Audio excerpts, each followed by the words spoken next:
were it up to me, I am not a believer in the death penalty. But for this, I would make an exception.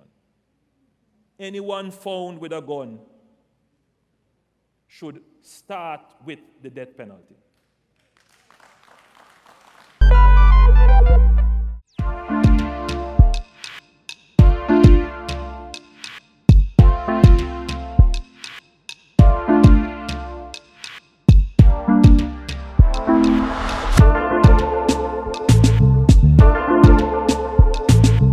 My name is Patricia Webb, JLP movie star. I'm from Central Westmoreland, Cornwall Mountain Division. I expect everything that is good for we Jamaican people. Everything. 100 out of 100. What are you hoping to hear from party leader Andrew Holness today? Well, I expect him to mention about keeping crime down, and I hope we could speak enough so he could convince the opposition to come on board so we can secure Jamaica. Under the SOE, we have seen significant reduction in murders out here in the West. In the last 2 weeks, murders declined across the island by 38%. We saw murders move from 300 murders in St. James to 100 murders under the SOE. I am saying to the opposition, listen to the voice of the people. Listen to the voice of the communities in the West. Listen to the Commissioner of Police. Listen to the Chief of Defense Staff, and let us put back in place the state of public emergency. It has been 30 years that Westmoreland has been waiting for a member of parliament to stand up for their interests. 30 years. Agriculture is the lifeblood of the citizens in Westmoreland, generating income, supporting our families, and strengthening our communities.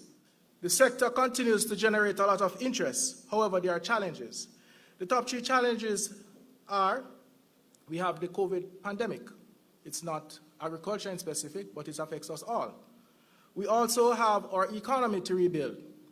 And then we have crime, which has become a focal point in the past few days. Crime is affecting our farmers. They continue to suffer from predatory larceny. However, in the past 3 or so weeks, we have seen an uptick in crime. We have seen our party leader come to Westmoreland to reassure residents that the government hear their cry. The data is clear. SOE does reduce crime, and we must support the data and work accordingly. We live in the parish. The senators who voted against the SOE, none of them live here. None of them know the plight of the people. None. As we face this pandemic as a nation, tough decisions have to be made. And tough decisions ask for tough leadership. In our leader, our Prime Minister, we have found such a leader, and we are proud of him.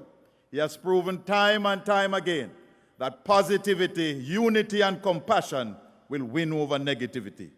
He has to take tough decisions, and those decisions are never popular, but they are the right thing to do. Closing the borders was the right thing to do. The lockdowns were the right thing to do. Vaccinations is the right thing to do. The states of emergencies in our communities plagued by crime is the right thing to do.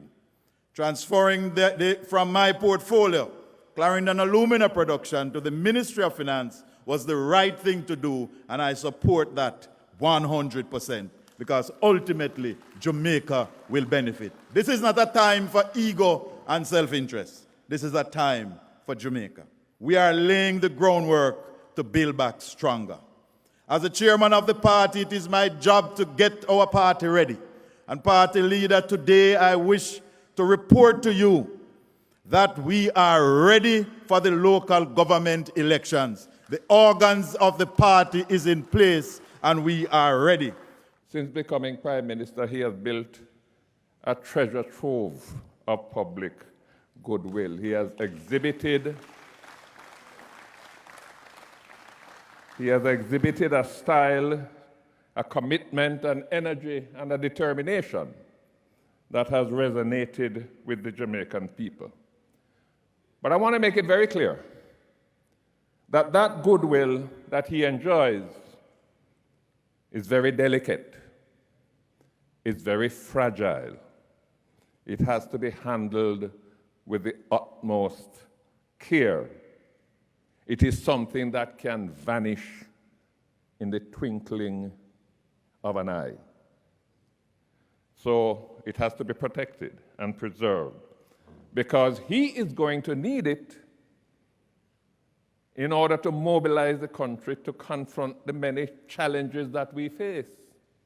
And we are going to need the public goodwill that he enjoys when the next elections come around. When we mess up, when we screw up, he's the one that gets the blame, not us. He's the one that gets fried in our fat.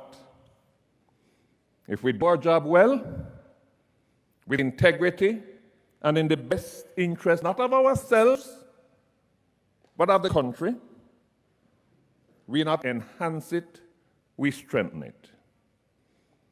If we screw up in doing that job, if we make the mistake of believing that the assignment we have been given is something that we are entitled to because we are good laborers, if we believe that we are put there to pursue our own interests or feather our own nest, then we're letting down Andrew Holness. We're cold in the game. We must not let him down. I told him last week that he has accumulated political capital that I wished I had had. I said to him, as my leader, as my successor, and as my friend, you have that political capital. Don't be afraid to use it. When it is necessary to use it. Because if you don't use it, you're going to lose it. Bruce, you tell too much about a secret. With a new variant strain on the horizon and all the pressures of COVID and the price, this is a miserable time. It is not the time for politics and election. This is the time for the nation to remain focused. And it don't make sense to call an election because nothing going to change. We're still going to win the parish council election. So just our effort at creating the national broadband backbone is having an impact on our education system. We have broadband fiber, and 40 of our large schools have been migrated to the government broadband backbone. This has resulted in greater capabilities of our schools to deliver blended learning solutions. Importantly, it has achieved significant savings for our budget. To date, through various modalities, devices for PATH students, the Own Your Own Device program, the One Device Per Child program, and devices provided under the Serve Jamaica program and through the CDF, close to 150,000 devices have been placed into the hands of our students in our education system. We want our youth to come out of the education system not only book smart, but with critical emotional intelligence so that they don't have to resort to violence to resolve conflict, so that they can tell you good morning and how they do. So they're not so rough and incivility doesn't take over our country, which is what is threatening now. I'm pleased to announce that the review of the education system I commissioned last year has been completed and was presented to Cabinet. Cabinet is now reviewing the findings and recommendations, and very shortly the report will be made public for discussion with stakeholders. I want it to be clearly understood that we intend to implement the agreed recommendations for true transformation of the system for the benefit of our children. I want to thank the Commission chaired by Professor Orlando Pattison and all the other hardworking members who gave up their time and thought. The Commission remains empaneled and is now undertaking a detailed study of technical and vocational education and the Heart Trust NSTA. The pandemic has not only been a challenge for the health of the country, it has also thrown up inadequacies in our laws. And so too has the crime pandemic thrown up challenges with our laws. There are gaps and inadequacies and a need for reconciliation. I have asked the Minister of Justice and the Attorney General to advise me on the process of reviewing the Constitution. So yes, we do intend to start next year the process for constitutional review and the necessary reforms that may flow from that. We have been asking the police to solve a social problem of violence. And it is unfair to them. There's no country that has solved the problem of violence through policing. So I am a big subscriber of arguments that say we need to focus on some of the social issues to reduce murders. We're coming with legislation as well. We will bring the Enhanced Security Measures Bill that is being developed. That will come early in January.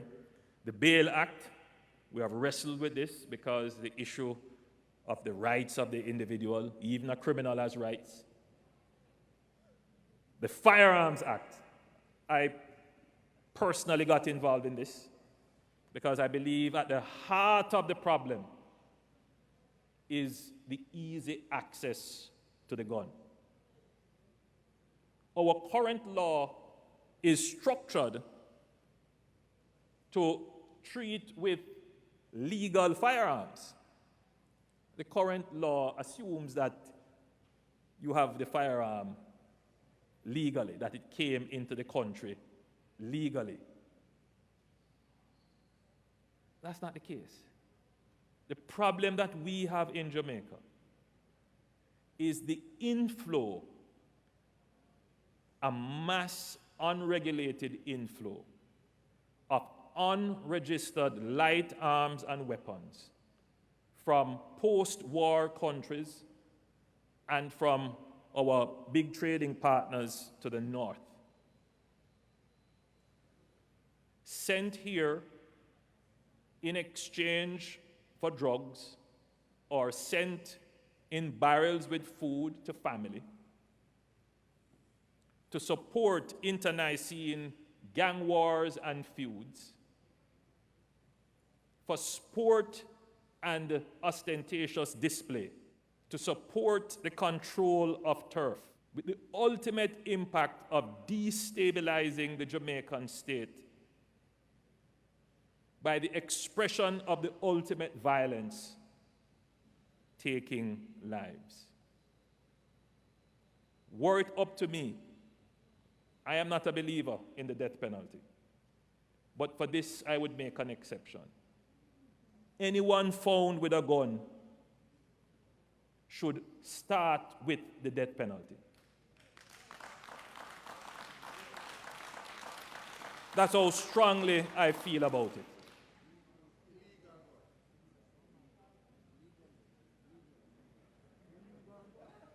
I see all of you there looking nervous. Anyone found with an illegal weapon, an illegal firearm, that's how serious we should treat it. Forgive the hyperbolic expression. But what I'm saying is there needs to be stiffer penalties for those people who import the weapon, who provide the weapons to the killers, who lock the weapons, who use them to intimidate people. There should be the harshest penalties for them. As I wind down, we will start our parliament next year.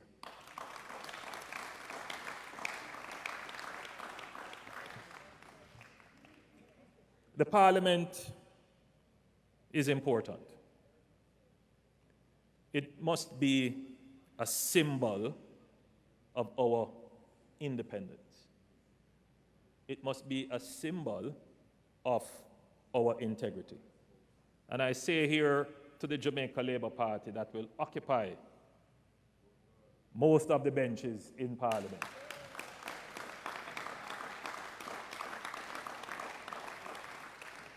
We cannot take the old behavior into the new wineskin of our Parliament.